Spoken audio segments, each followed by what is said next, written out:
weekend racing. It's time to recap it. And who better to do it than Michael and Magic? Two bros/pros who cover the highs and lows of racing around the globe on every one of their shows. Real fans look forward to these guys and their last dance, cause they know they're not talking out of their royal ascot. What they say makes sense. So ladies and gents, sit back and relax as Blinkers Off presents The Magic Mike Show, where you hear the experts speak. The Magic Mike Show. Tune into the show every week. The Magic Mike Show. You can trust the show is the bomb because it's being brought to you by RacingDudes.com. What's up, everybody? I'm Magic. And I'm Mike. This is the Magic Mike Show. In case you weren't aware of what's happening right now, Mr. Samich, how are you today? I'm doing pretty good. Who is that? The five? The five? I was doing better before that happened. Oh, Aaron needed that too. He was cheering at home in the background there. Mr. Dumbass getting her done. I'm doing good, man. How you doing? I'm good. I'm excited. I just fired off the final Breeders' Cup preview of the year before we get to the actual Breeders' Cup. So I fired that off. It's on breederscup.com. It'll be on racingdudes.com. with previewing the Futurity at Belmont on Sunday. So I literally have this show to do today, and I'm out for the day. So I'm excited, man. I love it, man. Yeah, we're coming down to the wire here. This is the last one you're in weekend, isn't it? Yep. Yeah, we got 4 of them at Belmont on Saturday, 2 of them in the sequence we're going to cover here on the show, and then the one on Sunday. And then, you know, it's a nice little 3-week break, and then they'll draw the races, and it's right back into it. And game on, baby. Yeah, it's going to be fun. It's been interesting watching Keeneland this weekend. I mean, I've been watching it all week last weekend, obviously, and then Wednesday and Thursday today, and seeing how the turf course is playing, and it obviously the first finish line, second line, getting back used to the camera angles. Because man, at Keeneland, when they go to that first finish line, there's I think it's the inside horse that has the visual advantage, even though there's not an advantage, and the outside horse has the visual advantage. The second one, just kind of have to adjust how you're watching to try and figure out who wins these photos. So a little funky there, but getting used to Keeneland here as we get down to it.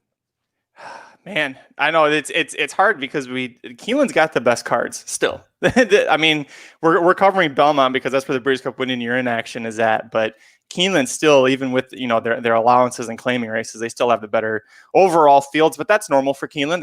That's where the purses are at, right? Like you've got 4 Grade 1 races that are $250,000 each at Belmont, and Keeneland they're like $250,000. That's a Grade 3, maybe unlisted stake.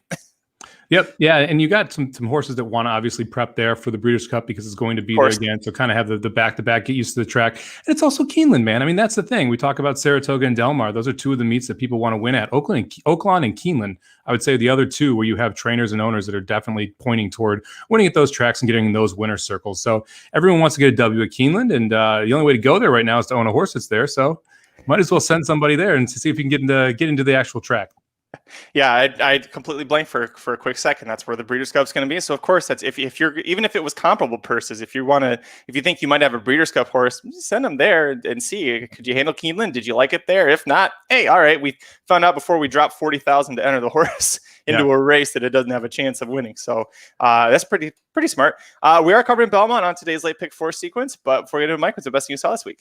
Well, it's ironic. I'm going to actually talk about 2 Keeneland races tomorrow that are back-to-back races, the 8th race and the 9th race. The 8th race, and the reason is for 2 totally separate things. The 8th race tomorrow at Keeneland is the Boulevard of Broken Dreams race. I don't know if you've seen who's actually in this race.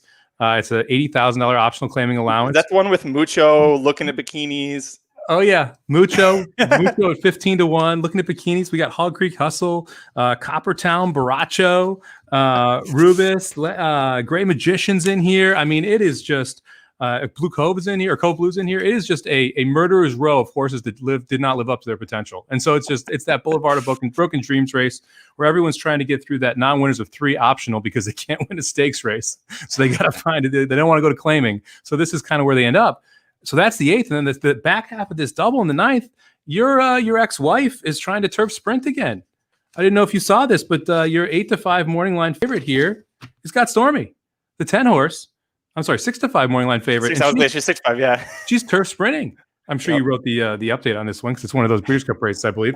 But it's interesting to see her going and trying to turf sprint back-to-back races. And this is more of the true turf sprint at 5.5 furlongs versus what she did at Kentucky Downs, going the 6.5 last time, which you talked about. Generally plays to a little bit longer of a distance. She's been going a mile, so that was more in line with what we were expecting with her versus this cut back to 5.5. I think this is a more drastic cutback from that 6.5 at Kentucky Downs to 5.5 at Keeneland, then cutting back from a mile at Belmont or Saratoga back down to 6.5 at Kentucky Downs. So we'll get to see if she can really turf sprints, and we'll get to see where she's probably headed for the Breeders' Cup based off this race. So excited to see both the 8th and 9th from Keeneland for completely different reasons tomorrow.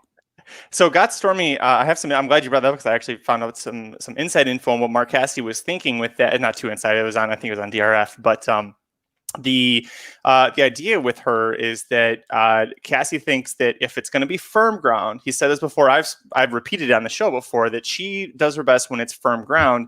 That's why she did so well at Santa Anita in the Breeders' Cup last year. And then he looked at Keeneland and he said they're usually going to be a little softer. And even though she won on a softer going, he said the reason she did well is because the softer going kind of shortened her distance a little bit to what she could handle. So she can still fire her best, but when it's a softer turf, you have to shorten her up because a mile against the best turf milers in the world, it's like she doesn't stand a chance. So that's why he's going with the sprint. And I was like, God, God, I love Mark Cassidy. It was just one more thing that I was like, man, I love this guy. It makes sense too. I mean, you think about it, if you're going over soft ground, you're going to be a little more tired toward the end of those mile races. The firm ground, you kind of skip over it a little bit more. So I'd say that's a logical route to come to that conclusion from Mark Cassidy, which often means it's the correct one. So way to go, Mark. Good job by you, buddy.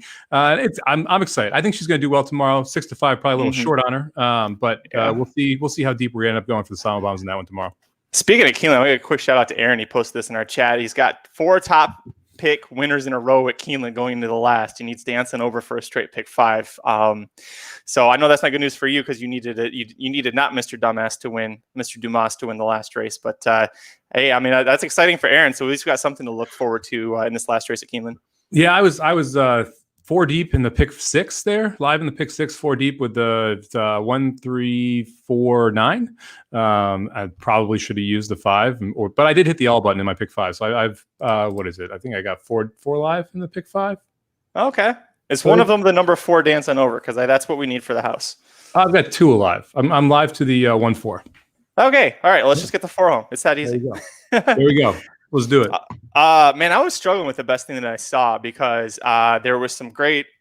Aaron does the free late pick 4s on Tuesdays on the website. He's been doing that since long before I've even been following. The last 2 weeks, he's given out some really nice tickets. It was over $1,000 between just 2 tracks in free late pick 4 tickets that he gave out on the site this past Tuesday. So I want to shout him out for that. Eddie Van Halen died, which was really not the best thing at all. That'd probably be the worst thing. But the best thing about it is that I got back. I used to be a huge Van Halen nut, so I got back into Van Halen. So the last 2 days, it's just been nonstop Van Halen in these years. So that's been great. If you're listening live, check out the podcast version because I'm just going to be throwing Van Halen music underneath and just really hope that nobody figures out and we don't get sued for it. But the best thing that I saw, though, is going to be Kenny McPeak explaining how Robbie Alvarado got the Preakness ride. This is crazy. I sent it in the text chain. I was looking for it earlier and I can't find it, but I'll see if I can do it from memory. So Tyler Gaffleone was aboard when she won the Alabama, and they wanted to get Tyler for a 2-race commitment after that. And Kenny said, we're looking at going Oaks and Preakness. And Tyler's an agent said, yes, we'll do it. Goes to the Oaks. Does pretty well, doesn't win, but she had a good account of herself, even though a lot of us were disappointed. And then they get ready for the Preakness, and then Kenny texts the agent and says, hey, we're going to the Preakness, just to let you know. And 36 hours before the deadlines, for entries, Tyler Gaffleone's agent says, yeah, we're going to go to Keeneland because Chad Brown wants us to ride there. And Kenny McPeak's like, are you kidding me? You've got 36 hours before I have to have a jockey and you're pulling this. He's like, that's unethical. You can't do that. That's just not good business. And the agent's response was more or less, you figure it out. We're going to Keeneland. So that sucks. Chad Brown wins. Yeah. Well, I mean, listen, it's shitty. And it's nothing on Tyler. This is the agents do this shit. So no knock on Tyler. But then he reaches out to Mike Smith's agent. Mike Smith rode her in the San Anita Oaks really well, was very impressed with the filly. They say, we got to wait until Sunday's done to see if he's even going to go out to Pimlico. And then he finds out at the end of Sunday, all right, Mike Smith's not coming. I've got like 6 hours to find a jockey. All of the jockeys in Pimlico, all the normal jockeys on that circuit, they're all taken. And he's like, shit, what do I do? So he called Robbie Alvarado directly and said, here's the thing. I need a rider. I want you to be it, but here's the conditions. You have to fly here. You have to spend the entire week with her. You got to ride her, gallop her, hot walk her, hold her when she's taking a bath every morning, create a special bond with this horse so that you know her as well as any horse when it comes to the Preakness. Robbie Alvarez said yes, hops in a plane, ate every meal with Kenny McPeak in Baltimore, and then gets the mount and wins the race. And Kenny McPeak telling that story, I'm like, these are the behind the scenes shit that you don't normally hear about with jockey changes. I'm like, this is fascinating. And I'm so happy it worked out so well for him hearing that story.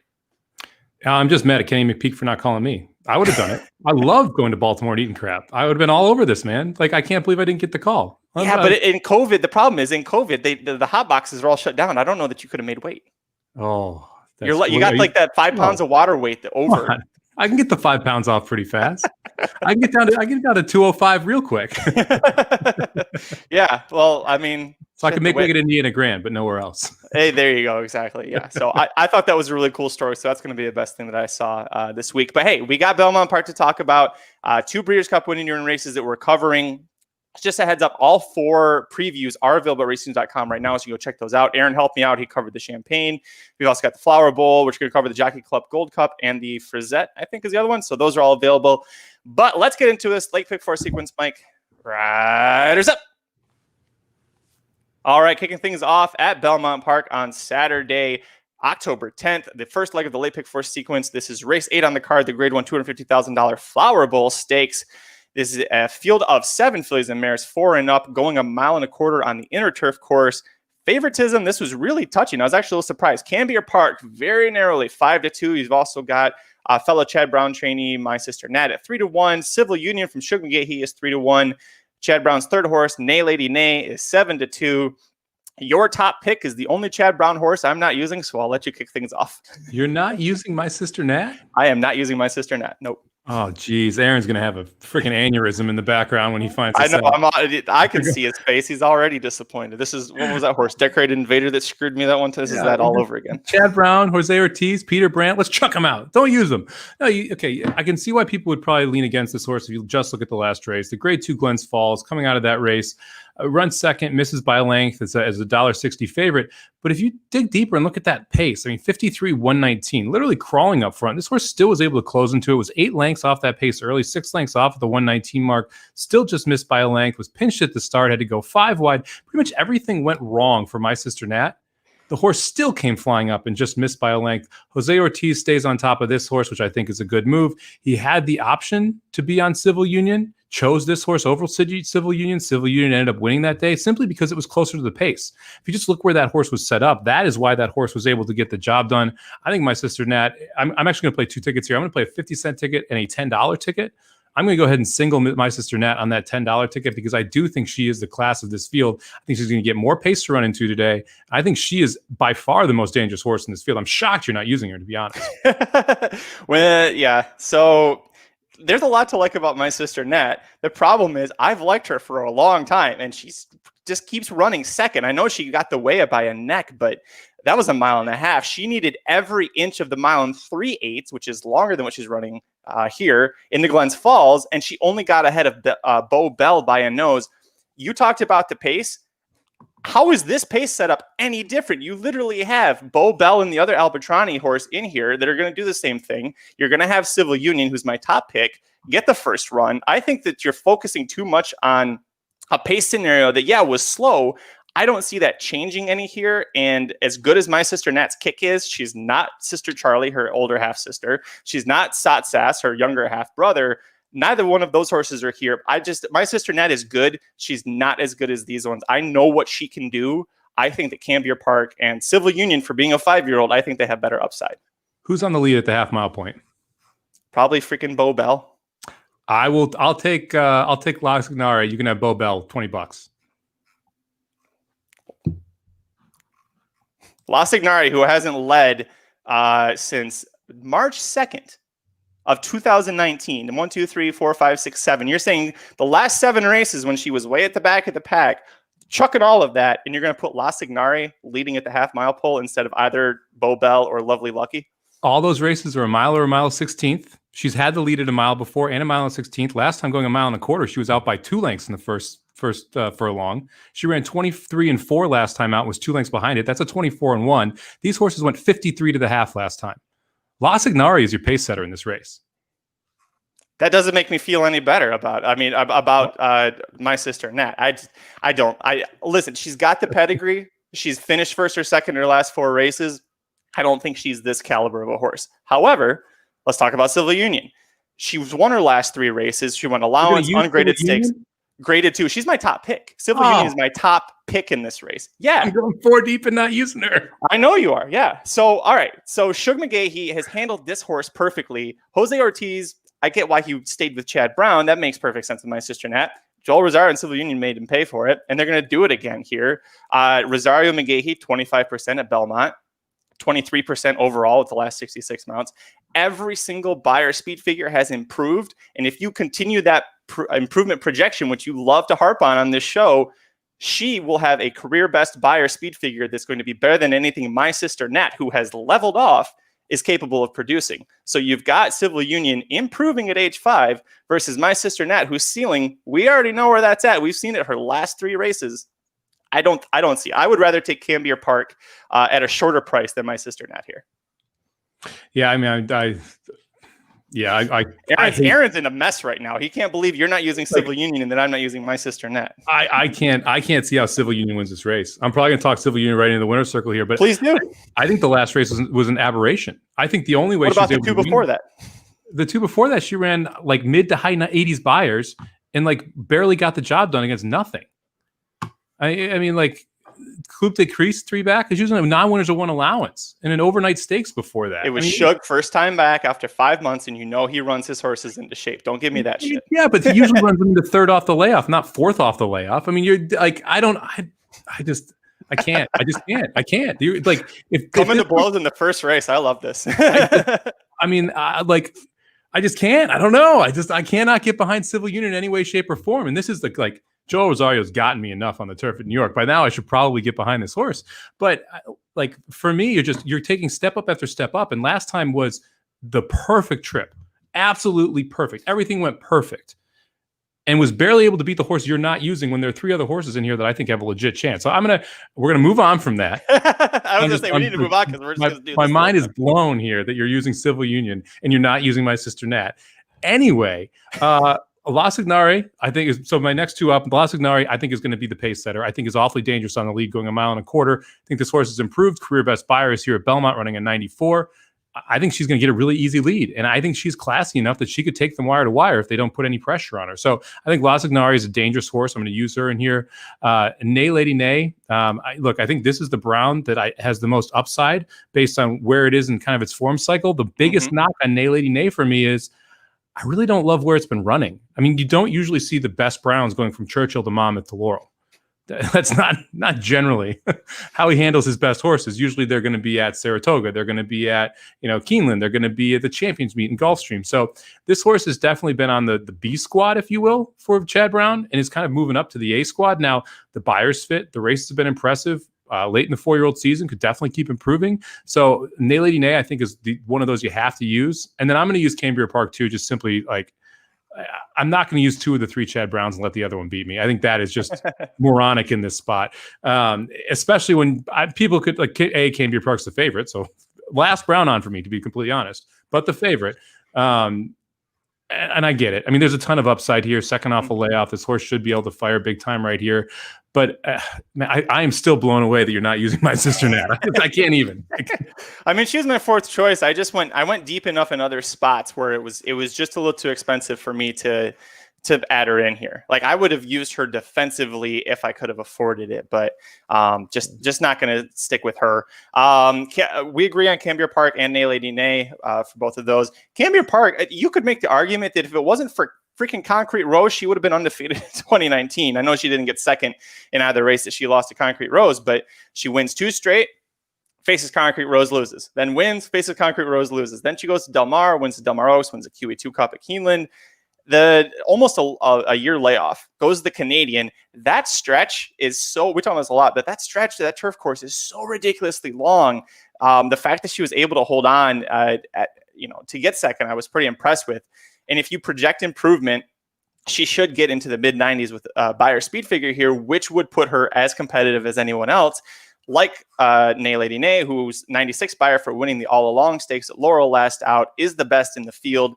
She's never gone this far, but she is out of an English Channel dam, so I'm not the least bit worried that she can handle the distance. And this is a horse that if you forgive a really shitty trip in the Mint Julep, she'd be riding a 5-race win streak. So I'm happy that you're using her. This is a horse that I wasn't sure if you were going to use Nay Lady Nay, but just because I don't know, sometimes I really don't understand what goes on in your head, but. I'm kidding. From the guy using 2 of the 3 Browns and leaving off the one that's going to win. Cambria Park also, by the way, has more speed than Bobel. Like Cambria Park also could be on the lead here. La Signari and Cambria Park are more likely to be on the lead than Bobel at the half-mile point in this race. Looking forward to winning my $20 on Saturday. We'll move on to the second leg. Do we have a bet on that? Leader at the half mile. I got La Signari. You got Bobel. Push if anyone else wins. That works. All right. I'll give you Cambria Park and La Signari, and I'll take both Albertranis. Okay. Too much? No. All right, cool. $20. All right. With magic $20, Richard, we'll move on to the second leg of the late pick 4 sequence of Belmont Park on Saturday, October 10th. Race 9 on the card. Oh, God, I hate this race. The Grade 1 $250,000 Jockey Club Gold Cup Stakes. Field of 5 males, 3 and up, going 1.25 miles on the main track. Tacitus is your favorite at even money. That's all you need to know about this field. Tacitus is even money. Happy Saver, undefeated, 3-year-old, skips the Preakness to Gamir. He's 2-1. Mystic Guide also skips the Preakness after winning the Jim Dandy. He's 4-1. I use Tacitus defensively because he's the classiest horse. But God, I really didn't want to see him win. I know you singled him, but talk about him. Well, I singled him. I did in the $10 ticket. I wish I had a slim voice. I really did. I'm like, my man Tacitus here. He's going to come up big. I wish I could do a slim impression just so I could go through this process. Not bad. Yeah, but like, look, Tacitus should win, right? I mean, right? That's kind of the argument. That's the problem. He should win. So I think I like Tacitus the most. And like, this reminds me of the race, the Suburban 2-back, where like, oh, Tacitus can finally win a graded stakes. And that field was garbage and he was able to win, right? So, I kind of feel like this is that same setup where you like love everybody in this race. But look, Tacitus is probably lone speed if he wants to be. And he's probably the best horse. So I probably should pick Tacitus on top, right? Like that's kind of the handicap here. Right. It's one of those things that if you forget who the horse is and you're just going off of the form, if you've never heard of Tacitus and you just look at the form, you go, yeah, this horse should win. The problem is we know this horse and we know that he struggles to win. I went 3 deep here because especially when I saw he was even money, I'm like, God, I think Tacitus is going to throw up a Tacitus race, get second when he shouldn't, and someone's going to win. So I'm going to use both the 3-year-olds. They both skipped the Preakness to come here. 5-horse field versus what you saw in the Preakness is, much easier to at least hit the board here. But I like Mystic Guide. I like that he's going to be second time wearing the blinkers. I don't think that the Jim Dandy field was very good, but Jesus's team finished third there, finishes third in the Preakness. The issue with Mystic Guide, he loves to come from the back.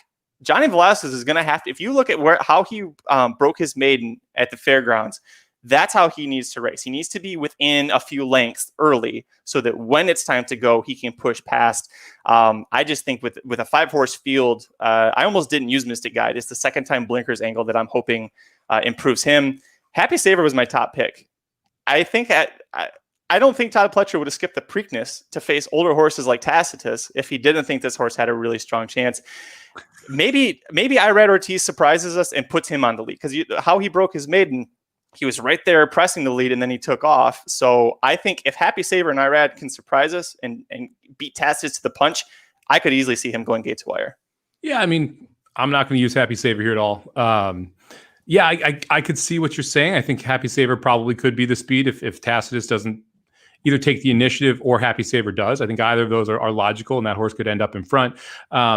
Mystic Guide, so Mystic Guide is the other horse I ended up using. I'm only 2 deep here in the 50-cent ticket. I like the 5. I like Mystic Guide because of the last race, specifically that Dandy where he was closer to the lead. You saw him adding the blinkers, was only a couple lengths off the pace early, was I think a length and a half back at the half-mile point, and was able to make up the ground late and get the job done. Look, this is exponentially easier of a spot than the Preakness. That's why you're here, because the Preakness, no horse in this race, including Tacitus, wins the Preakness. Like, let's be honest. Even if Tacitus got a second chance, the Preakness would have lost. So I think it makes sense that both these 3-year-olds show up here. I like the fact that I think you could really make a pretty strong argument for either of them if you wanted to. I like the fact that Happy Saver did win against older two back. I think that's something you didn't mention, but I like the way that the progression from the 5-year-old or 5 horses coming through. So Mystic Guide, the last 3 races, step up, step up, step up. You can kind of see it building later in that 3-year-old season. The second time blinkers, you have a logical reason why fourth out, you're going to see another step forward. No issue at all with the distance with Ghost Sapper. Love me some Ghost Sappers getting a little extra distance. So I like the fact that Mystic Guide has been facing better horses in the 3-year-old ranks with Country Grammar and Tapit to Win than the one horse Happy Saver has been facing. And I like the fact that we're getting a little extra distance and the consistent improve from Mystic Guide. So Tacitus should win this race. Tacitus is my top pick. Yes. He's going to single my $10 ticket. If he stubs a toe, I think it's Mystic Guide that gets the job done, not Happy Saver.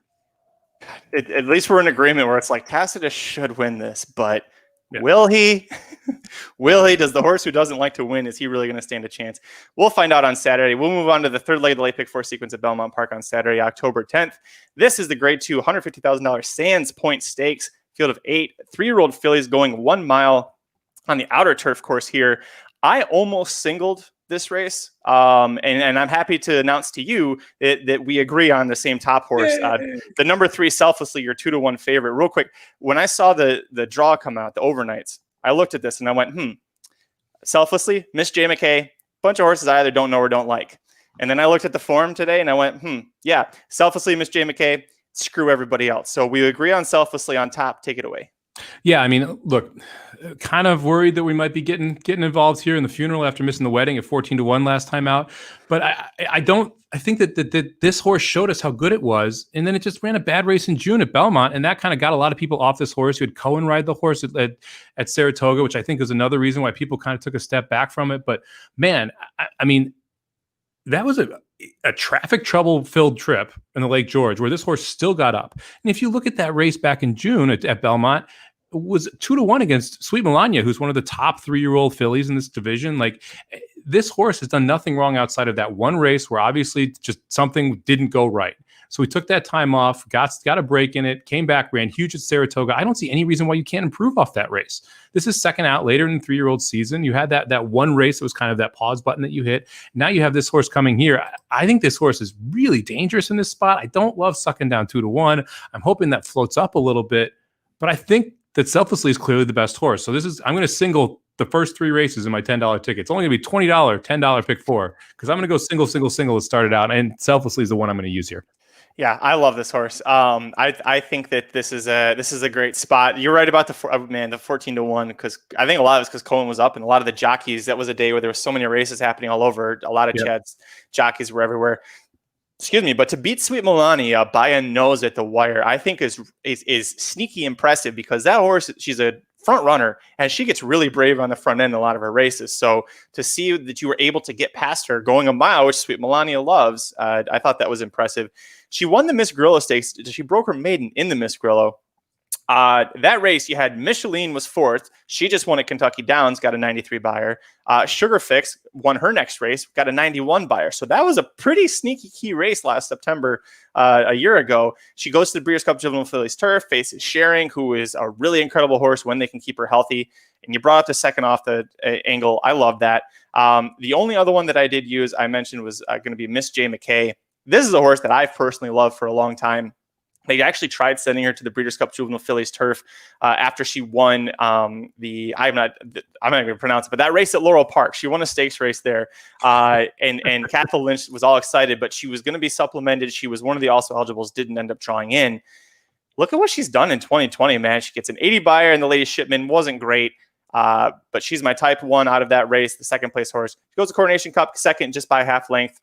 92 buyer in the Music City at Kentucky Downs, which is, you've said, you were the first one to call it too, at least that I heard. Kentucky Downs horses are live when they go to other places, and I love that about this horse. I also love she's never missed the board, and even though she's never gone a mile before, she's out of a granddaughter of Lemon Drop Kid, so she's going to have stamina influence to at least handle a mile from him in that aspect. You weren't as hot, though, on Miss J. McKay. Why? Yeah, I mean, the horse loves to run second and has been running against worse. And that was kind of the synopsis of my handicap, is that I don't want a horse that has this many question marks in this spot that is not offering really big value. I mean, we're talking 7-2 here. We're not talking 15-1, right? And if I was getting a better price, like you were getting 11-1 at Kentucky Downs. Now you're getting 7-2 here against horses that I think are more talented than the field that she faced. Yes, I know she faced Kamari, than the field that she faced there at this specific distance. So I can't suck down 7-2 with a horse that I just don't think wants to get her nose down. The one horse here is kind of an unknown for me, so I'm going to go 3 deep on my 50-cent ticket. I'm going to go with the one, Tama Hare, who's first time over here from Madacat Stables, adds Lasix, had a nice win last time out. The time form numbers took a nice jump up there. If we can have another progression here, I think you'll see this horse really fire well. I like the fact that we've got 2 bullet workouts over the training turf at Saratoga. So I think this horse is going to run well. Horse is also going a mile overseas, so I don't see this mile distance being any issue. Generally, mile overseas is also 1 turn. You're doing a mile here at 1 turn at Belmont, so I think that's going to play into this horse's hand. So I think the one horse is another horse that you kind of have to use. And then Dennis mentioned this here. Dennis mentioned this here. He's taking a Sammelbaum shot at the 7 Pure Wow. Guess what? That's my third horse in here. I love it, Dennis. I think that's a great pick. I think this is your controlling speed. And anytime you have controlling speed in this spot, you might as well take a swing. The horse has run at Belmont before, ran here, faced Alms that day. Look, every one of these horses lose to Alms. That's a really good horse, except obviously maybe the 3. I think this horse controls early. If it gets brave, I think Pure Wow can be awfully tough. And this is third off a layoff, third in a cycle. This is the factor on turf. And that last race was sneaky good at Saratoga. 134-4 is a darn good time, especially when you look at what Selflessly ran in the Lake George in a 136. So I think that the 7 could get brave out front with the 1 turn mile, which can be a little more speed favoring over a firm Belmont track. So I'm going to take a swing with the 7 to be able to wire the field. And then I'm going to go ahead and use the other Browns. I see what you're saying about the 7 I didn't use, but there's always a chance with a horse that, especially with races that we seem to cover. You get one horse that goes out on that usually happens in races where like, hey, there's 5 speed horses, so let's use all closers, and then let's fade them. Let's go get the wire. Yeah, I did not use Tom here. I literally went too deep. There's a lot to like about Tama here. It's Chad Brown with the European horse that Madacat Stable Saul Cumin bought. Irad Ortiz Jr. is riding. Adding first-time Lasix that you brought up. Chad Brown's worst angle is first-time North American. He's 14% with horses first-time North American. I saw that and I was like, that can't be right. That somehow is right. And he's 15% when taking in a horse that's already run and runs for Chad for the first time. I did a little digging. She raced at Deauville, which is a high-end track over in France, but she got second in her debut and then was 8th when she tried a stakes race there. She went to some lower class stakes races or to some lower class tracks, and she wasn't doing, she got 2 wins and she got that 7.5 length that also came over a soft turf. I don't know. Did the soft turf help her? I know she broke her maiden over firm turf, but was the soft turf what's she going to be like when she returns from that 7.5 length win on soft turf? You're celebrating. Did you get the 4 home? The 4's on the rail and getting pinched. Come on, get by this 2. Get by the 2. If you guys are just tuning in, Mike and Aaron are alive to the 4 here. So didn't get it. Well, I think a Run Happy finally won a race, but you're kidding. Run Happy finally got a win. Yeah, and of course it's just Stonewalls Aaron and I there. Anyway, anyways, I'm not using this. Is one of those horses where if you're just like, I know Dennis brought it up. If you love Chad Brown Madacat with the European horse and that's a play for you, go for it. I'm just saying there are too many red flags here to make me say I'll let you beat me here. Yeah, I don't know the answer to this. But I'm gonna just throw it out there anyway. I'd love to know what Chad Brown's numbers first time North America in a graded stakes are, if we get that granular, because a lot of times. Give me a second, I'll pull it up. Cool. A lot of times when you see, and I would assume it's a little better than first time, because a lot of times when you see his first time North America horses, they're in non-winners of 1, non-winners of 2 allowances at Saratoga, things like that. And so the fact that they're putting this horse directly into a graded stakes against another Chad Brown horse who I respect is one of the reasons why I'm using this horse. Now, I could be way off base because, like I said, I don't know the number. But I feel like the fact that we're going into a graded stakes off the bat here tells you how Chad Brown feels about this horse. I understand. I thought about that. I actually figured the reasoning was this is one of the last times you can put a 3-year-old filly against her own age in the country in a race that she's qualified. She's won enough times. I don't think she qualifies for anything below a stakes. This is one of the last times she can face 3-year-olds. And I was guessing that he wants to see how she can handle North American racing before trying against something else. That was just personally a guess from there. So you wanted to know it was first time North American graded in stakes. Okay. All right. I'm going to keep pulling this up. She is eligible for the Broken Dreams level, which would be the non-winners of 3 allowance. So it could still be a Broken Dreams horse if needed. Do you think Saul Cumin paid to have her come over from Europe just to throw her in a dirt race at Keeneland? Well, I bet he has. I bet Saul has at least one of those horses. Should we check? Oh, he does. I'm sure. Saul Cumin has just about everything. I wouldn't be shocked if he owns a piece of Mucho. Nope, he doesn't. Let me see here. Yep, he owns a piece of Looking at Bikinis. He has one of the Broken Dreams horses. Wow. Oh, you're right. Okay, Chad Brown with foreign shippers, first time integrated stakes, 7 for 39. So 18%. The percentage goes up a little bit, but still 7 for 39. Not Chad Brown numbers. No, but good for someone else, but not Chad Brown. Right, but if you take his numbers for First North America at 14% over 34 starts, obviously we're looking at different time frames. That means he's about 10% non-graded stakes and 18% graded stakes. You have double the likelihood that he wins first time North American graded stakes. Man. God, I knew that was going to be a problem. Just that for me, I just knew that. Also, the stats guy in me, I was like, I got to find out. I have to know what that is. Mike brought it up. All right, we'll see what happens in that race. We'll move on to the fourth and final leg at Belmont Park on Saturday, October 10th. Race 11 on the card. You have an overdrawn field of New York bred fillies. 14 of them entered. 12 will go in the gate. Favoritism, I'm going to guess, is going to be on the 2-horse Herald Angel at 3-1. Yep, that's what it looks like. You got Violentium at 4-1, Amity Island at 5-1, The Promised Road at 6-1. You and I both spread like crazy here. Who's your top pick? Well, I'm going to go too deep in the $10 ticket, so I'm not going to. But it's not totally crazy. But I like Valentium. Violence. This horse. They tried to get this horse on grass at Saratoga and to debut. 5.5 furlongs. There was some rain. Took the race off the grass. The horse still ran well. Ran a 55 buyer and was able to close some ground late. Because of that race, they then went to 6 furlongs on the Belmont Dirt. I think that you got to go back to those grass. I mean, you have 2 workouts on the grass before that they shipped this horse up to Saratoga. Clearly, they were planning on this being a grass horse. Their mind was changed based on that race. But I think, going back to grass here is a good sign that maybe they believe that they were correct, that this is a grass horse. This race, a lot of first-time starters. So I'm getting the experience with the 11, who's already got 2 starts under its belt. Showed speed the second start. Showed the ability to pass horses the first start. 2 positive sides for me. Violence is a very good turf sprinting sire. I mean, I think there's a lot of reasons that you can like the 11 here. On top of that, Ortiz picks up the mount. Ortiz picks up the mount for a barn that he doesn't ride very often for. Only 3 times in 2019, 2020 in the Kelsey Danner barn.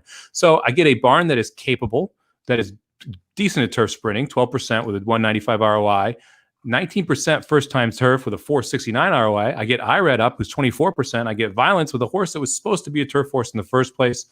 All that adds up to me liking 4-1. Yeah, I like this horse too. I ended up going 6 deep, so you're going to hear me say that. And I think you and I agree on 4 of those. So you hit all things that I like. I had 2 must-uses here. I did go with Herald Angel. I like that the fact that the buyer par for this class level is 61. She fired a 65 in her debut at Saratoga. Loses by a length and a quarter. Irad jumps off and is going to be on the 11. So that was part of me was like, well, that's not great. But Jose Ortiz is jumping aboard. Also, Mike Maker, I think we talked about this with the Untappable. Maker thought enough of this horse off of her second place debut. He goes, let's throw her into the Untappable stakes at Kentucky Downs. Doesn't get the job done, way too deep for her. But now she drops down to face state breds. I mean, this is a huge class drop compared to what she was facing. And that's why I think that's a big reason why you see the 3-1 favoritism on her here. You liked Herald Angel too, right? Yeah, she snuck into my tickets the next stop. And it was, look, I think she's a logical winner here. I don't love the price. I want to try and see if I can find something better. That's really my whole thought process on Herald Angel. I do think she's going to get over bet. She's going to go off as the favorite in my mind.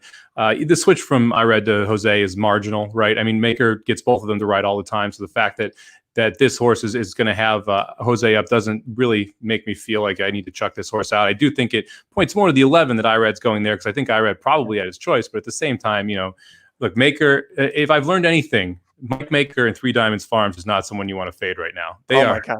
They're like Aaron. They're hot. So I'm going to use the 2 as a next up horse. My other must-use horse was the 7 horse, The Promised Road. Mine too. Sorry. I like a lot about this horse. First off, it's bred for the turf through and through. Like, this one is absolutely a turf bred winner. It's a 1/2 to 5 winners, 2 of those over turf. I looked a lot through the stats here, and we're going to talk about, someone mentioned the 8. I'm going to talk about the 8 Dance Hall Queen in a little bit here. We're going to talk a lot about sires in this race, and specifically one of the ones that I believe is going to be successful long-term in New York, especially in these state bred races. But when you go through the sire numbers right now, no one can touch Quality Road in this field. who's one of those horses that's been around for a while, but as a turf sire, I think it's close to 14% first out on the turf. I mean, this horse is able to consistently get good turf horses to fire early as 2-year-olds. So I like Sons and Daughters of Quality Road. George Weaver is one of those sneaky New York trainers who consistently does well. Is 20% for the year, 20% for the meet, 18% first time starters with a positive ROI, 14% turf sprinting, so does well there. And you get Joel Rosario up here. All those things line up to me loving the 6-1 price. I'm not sure we get 6-1 when this horse actually goes off because of the connections and the pedigree. But for me, the 11 and the 7 are the two that I like at the prices that they're at right now. Those are going to be the two I'm going to use in my $10 ticket. Well, and here's one of my favorite angles with going to state bred programs like this, California too. Quality Road is not a New York stallion. You're not spending $200,000 for a horse that's standing in New York. You have a New York bred that's by Quality Road. I mean, that alone is a huge sign. George Weaver, you talk about how good he's been. He's 7 for 10 for hitting the board at this meet. I mean, that's good on you, George. That's awesome. It gets Joel Rosario to ride. I'm surprised they haven't won yet together in the only 3 mounts over the last 2 years, but he's great with first-time starters, great with juveniles, 18% at both of those. I love the Promise Road. I really did love this horse a lot, and I'm happy to hear that you did. Let's talk about Dance Hall Queen. I know it wasn't one of your top picks, but this is a horse I looked at pretty closely. Is a daughter of War Dancer, who's doing pretty well as a sire right now in New York. This is his first crop. I did a little deep dive on to see what War Dancer horses are like. All of his best offspring so far with the limited sample size, they've all been ridden by Kendrick Carmouche. And now Kendrick Carmouche pops up here again. And I'm like, I hope that doesn't bite me in the eye. Also, I think almost all of them trained by Michelle Nevin. There's a weird correlation where she just loves all the War Dancer horses, or been given all the War Dancer horses. But I didn't use, but I think this horse could be sneaky. And I know Mark was watching and said, watch the Toad on her. You wanted to talk about her. Go ahead. Yeah, I used her. I went... Well, did I use her? I gotta check the ticket. You did use her, yeah. I ended up 5 deep here, and look, War Dancer. So we all know that Warfront's one of my favorite sires. I love second sires by Warfront. You've got Summerfront, you've got the Factor, you've got a whole bunch. You got just a laundry list of these horses that have consistently turned out good horses. War Dancer is the only Warfront son that is standing in New York. This horse is going to be a dominant New York turf bred sire in the state bred level. So if you're playing New York and you're seeing state bred races right now, this is his first crop as 2-year-old. He's already 2 for 14 on the turf, 1 turf sprinting, 1 going long. 3 of those 7 have hit the board, both going short and going long. So he's 6 for 14, I think, on the board, going on the turf. This sire is going to be dangerous for a long time on the turf in New York, at least until you see another horse standing there that's going to be as competitive.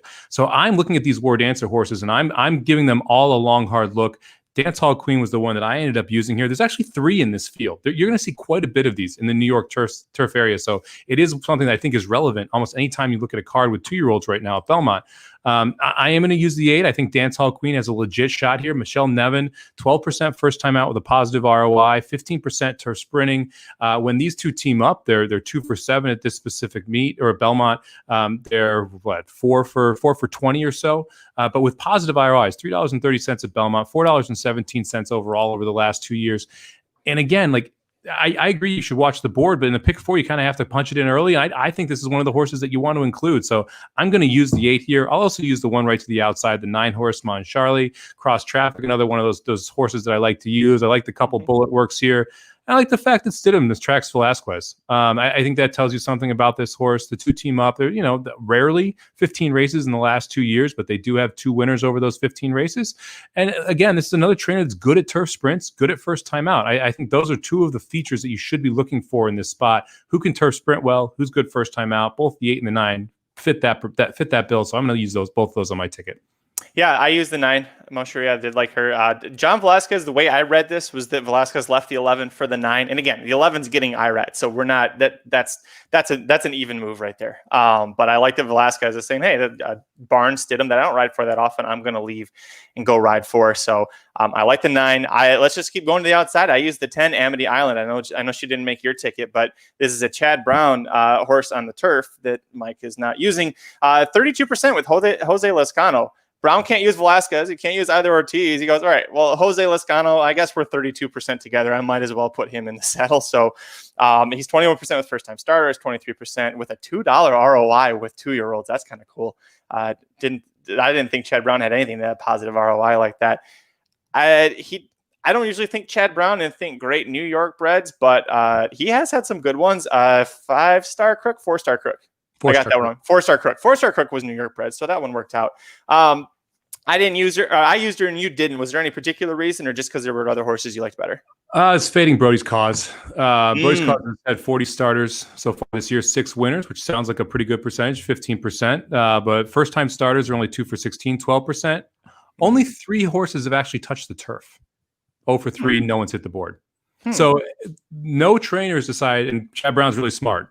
Smarter than me, better horseman than me. Not, but only 3 of the 46 starts from this sire have been on the turf. And that tells you what other trainers think, as well as Chad Brown, he says in the Brody's Cause, I don't know if he does or not, as of what they think this horse's offspring have been on the turf. And the fact that then none of those 3 horses have hit the board make me lean toward thinking, I probably don't want to suck down who's going to be probably a short price because it is Chad Brown in this spot, turf sprinting. I'd rather go elsewhere, see if I can get a price and try and fade a horse who I think sire doesn't necessarily going to pump out good turf horses.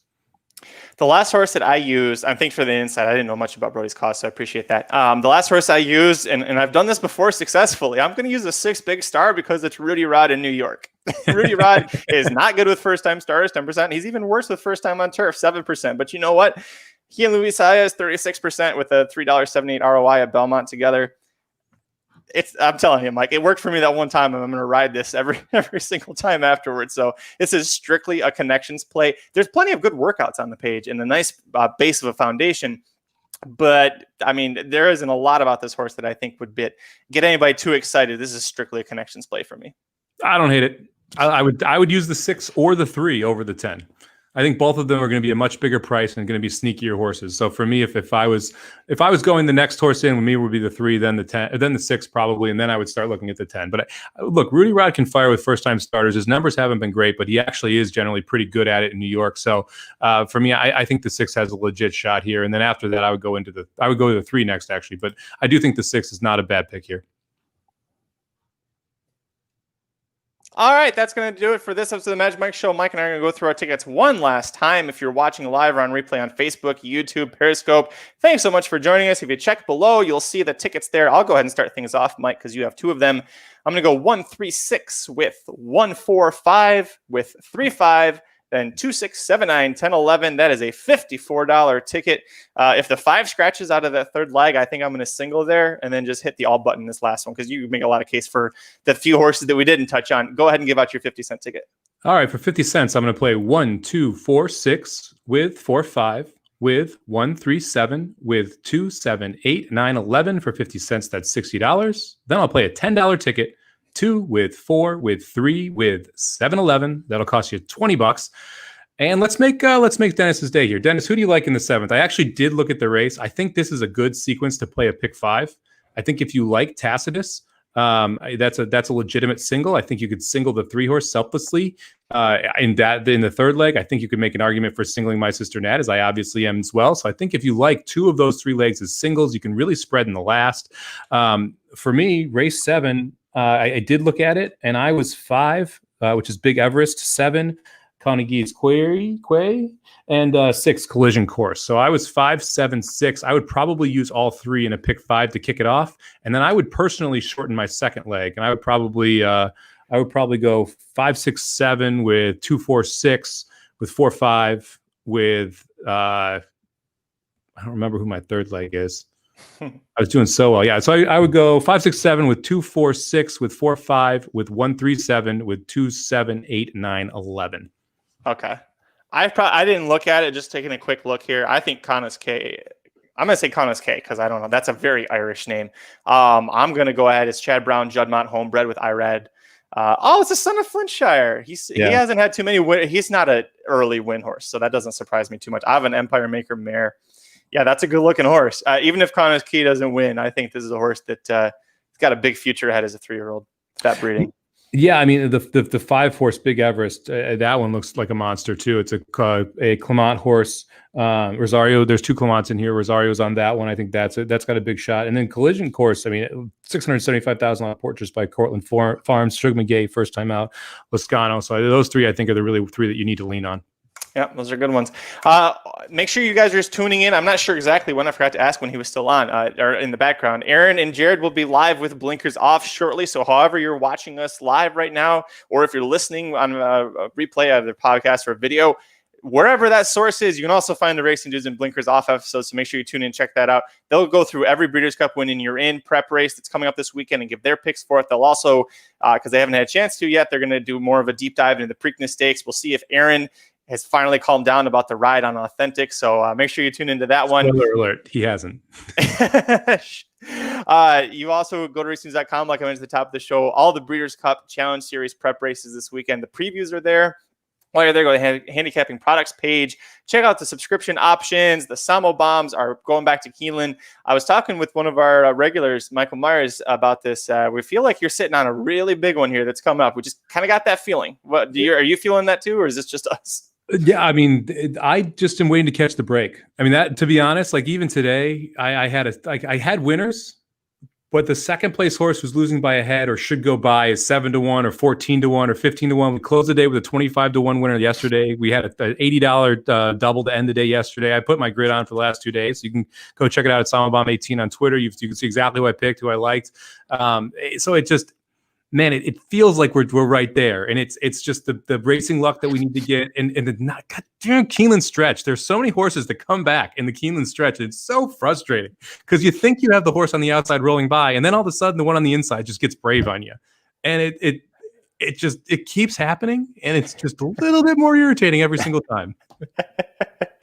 Well, listen, you've got just about a month left, just shy of a month to figure out Keeneland, get everything settled, because the Breeders' Cup are coming in November 6th and 7th.